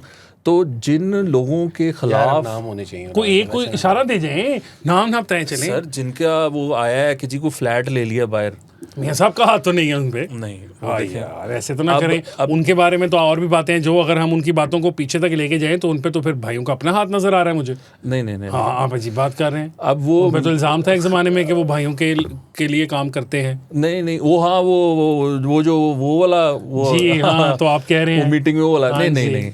अच्छा तो अब वो था इल्ज़ाम, लेकिन हकीकत ये है कि वो मियां साहब के बहुत क्लोज हैं। अच्छा मेरी अच्छा सुन लेना, तो वो सिस्टम में ना सिर्फ पॉलिटिकल पे है भी तो मियां साहब थे पा हैं, वो भी उत्थे बेचारा गरीब थे, चाला बेचारा लब भी कुछ नहीं रहे। हाँ जी सर, जो पॉलिटिकल लोग हैं ना सिर्फ वो, बहुत से जो ब्यूरोक्रेट्स हैं और बाकी जो कुछ मामलात हैं, वो मियां साहब का हाथ है उन लोगों पे। और ये सिस्टम में मियां साहब बड़े गलत बंदे हैं मियां साहब। नहीं मैं ये नहीं कह रहा, आप नहीं कह रहे, मियां साहब जो कह रहे हैं मैं उनके बारे में बता रहा हूँ आपको कि मियां साहब अभी भी वेले होके लहर के बेचारे गरीब, मैंने बताया सिर्फ सदर है, उसके भी शायद चेयरमैन है या पता नहीं, वो भी सारी मीटिंगें खुद नहीं लेते, कोई थोड़ी लेते हैं। और शायद कोई मरी में वो सारा उसके इर्द गिर्द बिल्डिंगें गिरवा के वहाँ मरी में को पुराना अपनी बचपन का मरी का को बता लेने, मैं नहीं रोक रहा, आप रोक रहे हो उनको। मैं मियाँ साहब के खिलाफ एक ऊपर लफ्ज नहीं सुनूंगा। लगने वाले ऐसे हर इल्जाम, आरोप के सामने मैं ऐसे शीशा पिलाई दीवार में। बड़े बड़े इल्जाम उन पे लग रहे हैं, वो बेचारे गरीब करवा रहे हैं, वो क्या करवा रहे हैं? सर, चलें, अब वो हाँ जी। पूरी ते पूरी हो लेने ना। पॉलिटिक्स जो है ना ये इस मुल्क की, वो थोड़ी सी कॉम्प्लिकेटेड होती है। ये इतना आसान नहीं है ये जिस तरह बातें कर दी जाती है ना, ओ वंडर बॉय आ रहा है, ये जी गवर्नमेंट जा रही है, वो है हो रहा है, बड़ा बकवास बात है। बड़ाई साहब से उनकी बात हो गई हुई है। आप सर फिर वो वंडर बॉय जो है ना, अच्छा सर सुन लेना यार, अच्छा सुन सुहेल साहब कह ले, रहे गोली हैं मारे यार वंडर बॉय को, मेरी बात वंडर सुने बॉय आप। पे उनको पूरी करने दें, आप मेरी- लिखते जाएं, मेरी मैं बात भी इसीलिए सुने। लिख रहा हूँ। तो मेरे पे तो पता किसी और के आप नाम अपना से टाइम ले ठीक है, लेना, चलो। आप बोल लेना। तो सर ये देखें, हमारा ये जो पॉलिटिकल सिस्टम है ना, इसकी बड़ी जहतें होती हैं। ये बड़ा कॉम्प्लिकेटेड सिस्टम है। अगर कोई ये समझता है कि मियाँ नवाज शरीफ घर बैठा हुआ है और उसका कुछ लेना देना ही नहीं है, ये बड़ी फजूल बात है। मियाँ नवाज शरीफ की जो लोग लगे हुए हैं, आप ये देखें पंजाब में भी इस टाइम मरीम नवाज के साथ आप अगर देखें तो there is no senior leadership, और वो बड़ी डिज़ाइन करके ये मामला हुआ है, वो ऐसे ही नहीं हुआ। और वो जो लोग कुछ काम कर रहे हैं जिनसे अपेरेंटली कह रहे हैं जी इससे एतराज़ है, उससे एतराज़ है, तो वो वो कहीं पर है मामलात। तो अब ये जो सिस्टम ने कुछ चेंज होना है ना, या इसमें कुछ आना है, खींचना है, ये बस इस हद तक है कि थोड़ा सा प्रेशर डाल लिया, को मामलात को थोड़ा सा वार्निंग दे दी कि यार ये ना करो, हमारी नज़र है, ये खबर लीक करा दी कि जी को फ्लैट ले लिए हैं, कोई ये खबर लीक करा दी कि जी वो ये कर हो गया, वो हो गया। तो ये सारी वो कहानियाँ चल रही हैं। इसमें एंड पे आई डोंट थिंक कि वो कुछ होना है। आई थिंक कि जो FBR के जो टारगेट्स हैं, ये यकीन रखें आप कि सारा फोकस इकॉनमी पर है, टैक्सेस पर है। वो चीज़ें आई थिंक बेहतर होंगी। वो शहबाज शरीफ उसमें अपना किरदार अदा करेंगे, वो FBR चेयरमैन और फाइनेंस मिनिस्टर, वो चीज़ें बेहतर मुझे लगता है कि होंगी, और वो मोनीटर हो रही हैं। और वो अगर वो हो गई बेहतर, तो आप देखिएगा ये कहीं पर भी नहीं जाती है गवर्नमेंट। ऐसा अल्लाह करे सानू भी कोई फ्लैट फ्लूट दे, साढ़े खिलाफ भी खबरें छपन कि साढ़े कुछ 7-8 मिलियन पाउंड के फ्लैट ने, अल्लाह दी कसम में बड़ा मजा आएगा, एंजॉय करेंगे हम भी। कैसी खबरें खूब लगी हैं वैसे, ऐसी बात नहीं ऐसी है। खबरें- आपका भी अक्सर नाम आ जाता छोटे है। छोटे गरीब वाले गरीब के यार ये इसने ये कर दिया ये कहो भाई 1,80,000 रुपए 1,80,000 खुदा की कसम। एक किसी ने कहा मुझे, जब वो नाम छपे तो किसी ने मुझे कहा कि लानत तेरे होते सब तो काट तेरी तनख्वाह ना छो, तेन शर्म नहीं आती। उन्हें मैंने है क्या मेरा कोई मतलब मेरा वो हमाद हसन साहब के ऊपर भी अक्सर तुम हुकूमत से जो है वो बताइए वजीफा खो गए, वो उसने कहा यार इतनी तनख्वाह मेरी से 3 गुना तनख्वाह दूसरे लिटरली मैं चैनलों पे मिल जाती मतलब हाँ मतलब अगर हम इन्फ्लेशन एडजस्ट करें तो ऑब्वियसली मैं माइनस में हूँ। अभी 18 में जो मैं जियो से तनख्वाह ले रहा था उसके साथ, तो मतलब ये तो अच्छा पॉइंट ये है कि राणा साहब का कुछ करें यार प्लीज। राणा साहब ना भाई तुसी ना ही करो तुसी ना ही करो। राणा साहब ने जो बात बयान की है, आपका उस पर कोई इतराज़ है? वो कह रहे हैं कि असल में मतलब थोड़ी सी ज़रा टाइटनिंग की जा रही है। मियाँ साहब के जो करीबी लोग हैं उनकी कारकर्दगी से लोग खुश नहीं हैं। टैक्स रिफॉर्म करने का काम है, टैक्स बढ़ाना है। बचपन से सुन रहा हूँ पाकिस्तान का मसला इकॉनमी है से कोई, और स्पेशली डिक्टेटर्स के ज़माने में या डिक्टेटरशिप का जब कोई दौर चलना होता है ना, तो इकॉनमी बहुत होती है, ठीक है। और खा कौन रहा है, मतलब कौन पैसे नहीं दे रहा, मैं और आप तो दे रहे हैं, आपकी मेरी टैक्स भी कट जाते हैं, हम हर चीज़ में देते हैं। ये अमीर लोग टैक्स नहीं देते, वो ये अमीर लोग हुकूमत चलाते हैं। हाँ जी। बात ये है कि पहली बात ये है कि मेरा ख्याल है कि बहुत जॉब्स हैं 3। एक तो शहबाज शरीफ साहब की 3 अदद उन्होंने कम्युनिकेशन, उनको अपनी कम्युनिकेशंस के ऊपर जो है वो कुछ मामला शबाना रोज़ वाली को, शबाना रोज़ जो है ना, उनको उसके ऊपर शबाना रोज़ मेहनत करने की ज़रूरत है। पहले उन्होंने जो वो ट्वीट की थी जिसके अंदर लिखा गया था कि ये प्राइम मिनिस्टर का मैसेज है, इतना बड़ा पाकिस्तान का गोल्डन मोमेंट था, और उस टाइम पर जो है वो शहबाज शरीफ साहब की तरफ से ये गैप हुआ, और उसने लोग तो छुरियाँ निकाल के बैठे हुए हैं, उधर जमाइमा भी छुरियाँ निकाल के बैठी हुई है, उसके जो है वो बगल बच्चे कई हैं, उधर मोहित पीरज़ादा, वजाहत खान, शहबाज गिल, वो जुल्फी बुखारी सारे बैठे हुए हैं, PTI वाले पाकिस्तान के अंदर बैठे हुए हैं, कुछ लोग हैं उनको ऑटो पे लगाया हुआ है वो रायन ग्रिम टाइप के। तो उसकी वजह से एक मसला ख़राब हुआ। दूसरी दफ़ा जब आपने किया, अल जज़ीरा ने आपका कहा कि जी इन्होंने ट्वीट डिलीट कर दी है, वो जाके देखी वो ट्वीट थी लेकिन वो एडिट हुई भी थी, और उसकी वजह से जो है वो खबरें आ गई। तीसरी दफ़ा जब वो बहुत बड़ी गलती थी जिसमें आप किसी को ब्लेम नहीं कर सकते, वो तो प्राइम मिनिस्टर खुद लीडर ऑफ द हाउस में खड़ा होकर ये कह रहा है कि जी वो बैलिस्टिक मिसाइल उसके अंदर आएंगे। वो एक डिप्लोमेटिक ब्लंडर था जिसको हमने यहाँ पर प्ले अप ज़्यादा नहीं किया, और उसकी वजूहत थी।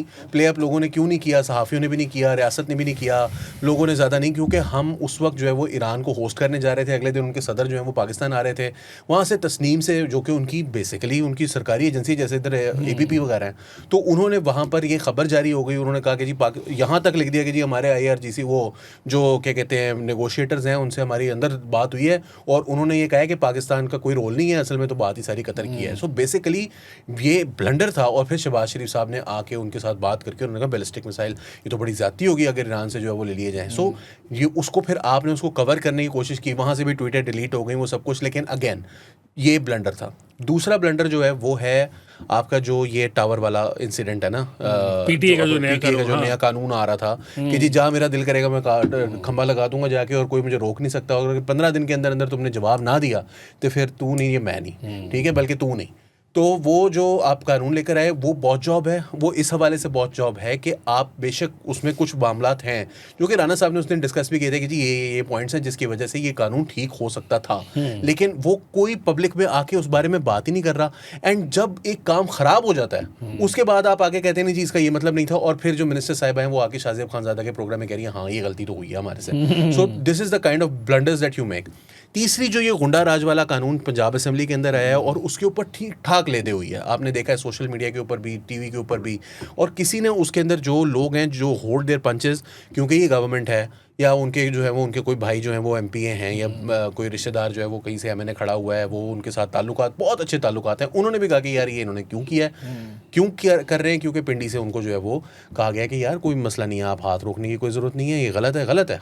आपको पता है we don't stand by anything that is incorrect, you know, ये हमारी जीन्स में नहीं है।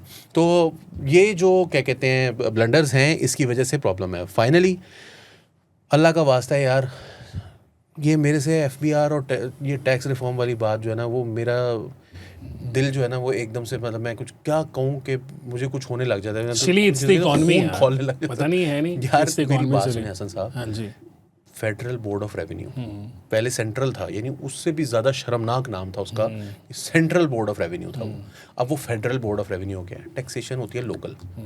पाकिस्तान में टैक्स के निज़ाम पर लोगों का इसलिए एतमाद नहीं है क्योंकि उनको पता नहीं चलता मैंने टैक्स किसको दिया है और गया कहाँ है, ठीक है। अगर आपने लोगों का उसके अंदर ट्रस्ट बढ़ाना है, आपको स्कूल नज़र आ रहे हो बहुत अच्छे चल रहे हैं, आपको नज़र आ रहे हो अस्पताल बहुत अच्छे चल रहे हैं, आपको नज़र आ रहा हो कि हमारे जो इंफ्रास्ट्रक्चर के कोई प्रॉब्लम्स नहीं है, हमें पीने का साफ़ पानी, हम नलका खोलते हैं उसमें से हम ग्लास भरते हैं और हम पानी पी लेते हैं। जब लोगों को ये नज़र आ रहा होगा ना तो टैक्स रिफॉर्म्स खुद ब खुद होना शुरू हो जाएंगे। और उसके लिए आपको टैक्सेशन को लोकलाइज़ करना पड़ेगा, उसके लिए आपको डिस्ट्रिक्ट एडमिनिस्ट्रेशन करनी पड़ेगी, उसके लिए आपको सिटी एडमिनिस्ट्रेशन करनी पड़ेगी, नंबर 1।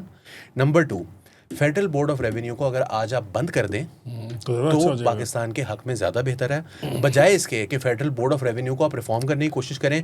1988 के अंदर पीपल्स पार्टी की government I, federal board of revenue CBR जो भी आप कस्टम शस्टम जितने भी उस वक्त कस्टम अलग होता था, इनकम अलग होता था, उसके आप इसको मुकम्मल इकट्ठा कर दिया गया। तो उनको उसमें इतने लोग भर्ती कर दिए गए कि मेरे अपने एक जानने वाले उनका वाक़या मैं आपको सुना रहा हूँ कि उन्होंने कहा कि किसी मुंडे को भेजो उनको कि जाके ना चाह लैके बाज़ारों खाना लैके आए। तो उसने कहा सर जी 20 साल हो गए ने इतने इस डिपार्टमेंट से कोई नवी भर्ती नहीं हुई तो मैं मुंडा कितों लियावां। हाँ उसने आगे से कहा क्यों, क्योंकि 20 साल से 1988 में जो भर्तियाँ हुई थी उसकी वजह से अगले 25 साल तक FBR के अंदर कस्टम के अंदर जो है वो नई भर्तियाँ नहीं हो सकी थी। इन इदारों के अंदर पॉलिटिकल अपॉइंटीज़ तो एक तरफ हैं, ये खुद इतने बड़े चोर हैं, ये लोगों को फिशिंग करते हैं और बाकायदा कोर्ट के ऑर्डर्स हैं। हुकूमत जो FBR है उसके कानून में लिख दिया गया है कि आपने ये काम नहीं करना, लेकिन क्योंकि पावर्स हैं इंस्पेक्टर्स के पास, सब इंस्पेक्टर्स के पास जो पावर्स हैं उनका इस्तेमाल करते हुए उन लोगों को, बिजनेसमैन को यहाँ पर तंग किया जाता है। और ये जो बात है कि जी उसको ऊपर लेकर जाना है वर्टिकली, यहाँ पर जो सबसे ज़्यादा टैक्स देने वाला इदारा है, जो सबसे ज़्यादा, वो निशात ग्रुप है पाकिस्तान के अंदर पिछले कई साल से सबसे ज़्यादा टैक्स, जो मेरा ख्याल है बाद में जहांगीर शाह साहब भी कुछ अरसे के लिए रहे हैं या अभी भी हैं। निशात ग्रुप के जो लोग हैं वो ये बात मुंह से कहते हैं, वो कहते हैं कि हमारे से जो टैक्स बनता है ना वो भी ले लेते हैं अगले साल का भी कहते हैं अभी दे जो। क्यों? क्योंकि हमने दिखाना है कि हमारी टैक्स कलेक्शन का रिपोर्ट क्या है। अगले साल का corporate taxes in Pakistan are the highest in the world, पूरी दुनिया में सबसे ज्यादा है। यहाँ पर अगर आपने मजीद कॉर्पोरेट टैक्स ऐड किया तो पाकिस्तान के अंदर पहले ही बेड़ा गर्क हुआ पड़ा। बजाय आप इंसेंटिवाइज करें कॉर्पोरेट टैक्सेस को नीचे करके कि लोग पैसे लेके यहाँ पे आए। और सीमेंट इंडस्ट्री वाला वो ये कहता है कि यार मैं बिजली अपनी खुद बना रहा हूँ, मैं टैक्सेस भी तुम्हें दे रहा हूँ, मैं तुम्हारे से, तुम मुझे रेगुलेट करने की बजाय बजाय इसके कि मुझे खुला छोड़ो, तुम मेरे से कह रहे हो मजीद टैक्स जमा करा दिया करो। इथे कोई टैक्स रिफॉर्म नहीं होना। यहाँ पर आपको केक का साइज बड़ा करने वाली जो बात होती है ना, मैन्युफैक्चरिंग करवाएं, उसके लिए आपको टैक्सेस को लोअर करना पड़ेगा।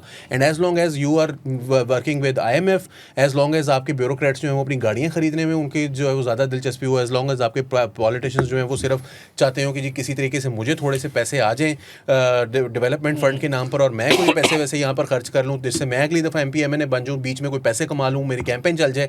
ये जिस तरह से ये सिस्टम चल रहा है इसमें ना रिफॉर्म की कोई गुंजाइश है विद सच अ सिस्टम जिसमें गवर्नमेंट की कोई अपनी जिसे कहते हैं लेजिटिमेसी की क्वेश्चन है। देखें जी, नहीं ये नया टैक्स लगाने की बात नहीं है, जो टैक्स बनता है वो लेने की बात है। नहीं ये जो पेट्रोल एजेंसीज हैं नहीं देते टैक्स, हमसे जो लेते हैं आवाम से, हुकूमत को वो नहीं देते।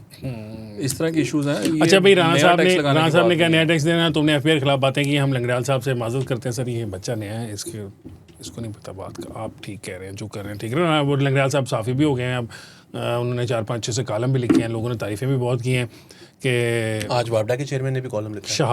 शहाब नामे का ज़माना जो है वो हमें याद आ गया है, और ये कि उर्दू अदब में ऐसे ब्यूरोक्रेट्स की कमी थी दरमियान में, वो पूरी कर रहे हैं और माशाल्लाह जज़ाकल्लाह। और किसी ने तो ये कहा कि सहाफ़ियों की नौकरी, कॉलम नगारों की नौकरियाँ ख़तरे में है। लंगड़ियाल साहब का लगता है जिन साहब ने क्या लगता है उनका कोई केस फंसा हुआ है FBR में, कोई ऑडिट शॉडिट खुला। आज के लिए बस इतना ही कर लें, काफ़ी लंबा हो गया प्रोग्राम, काफ़ी लंबा। हाँ, अली की सिर्फ एक बात थी, अली ने जो बात की उसको मैं मिस आउट कर गया। उसने कहा कि वो जाके देखेंगे अपना अस्पताल नहीं चल रहा उनका, वो देखें स्कूल नहीं चल रहा, ये नहीं चल रहा। वो एग एंड चिकन है भाई, कि पहले क्या है, एग आया था या चिकन आया था। वो आप पहले टैक्स देंगे तो वो अस्पताल बनेगा, या वो अस्पताल बने होंगे तो आप उसको देख के टैक्स देंगे। ये वो एक सवाल है, मैं जवाब दे जिसका जवाब है लोकलाइज करते हैं आप टैक्सेशन को भी और एडमिनिस्ट्रेशन को भी। अगर वो गलत हो रहा होगा ना तो वो पकड़ के खुद ही हटा देंगे ना अगली दफ़ा। अरे यार ये मोती वाला, अली तोला वाला, ये माशा खा गए हैं, हमें टैक्स नहीं देते यार, इनके अरबों रुपए के हैं, मनी लॉन्ड्रिंग करते हैं। वो क्या कह रहा था कि कितने $1 बिलियन आप लेके गए हैं बाहर, $100 बिलियन, वो उसकी बात हो रही है। सोचो यार, उसकी नाक के नीचे खा गए हैं वो हमें। नकवी साहब की नाक के नीचे से, नकवी साहब हमें बता रहे हैं, वो साल बाद बता रहे हैं। वो अब आप ये जरा देखें, FIA पर उनका कंट्रोल है। ये बात हुई कि जी करने हमने, वो FBR ने क्या किया, वो एक कतर में बैठा हुआ बंदा, उसके अकाउंट में से 2 करोड़ और 65 लाख रुपए निकाल लिए। ठीक है, वो खबर बन गई, उसने खत लिख दिया।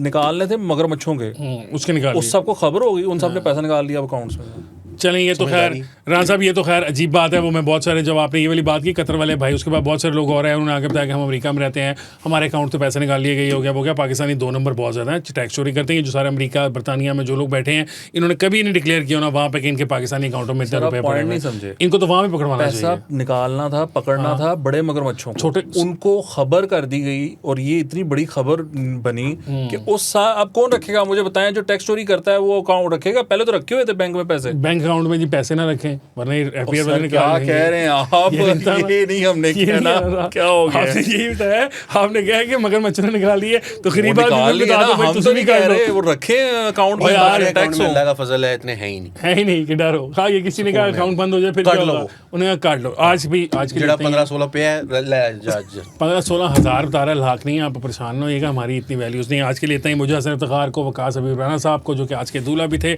उनको, और अली वासी साहब को जो कि शिबाले थे, दीजिए इजाज़त। अल्लाह हाफ़िज़।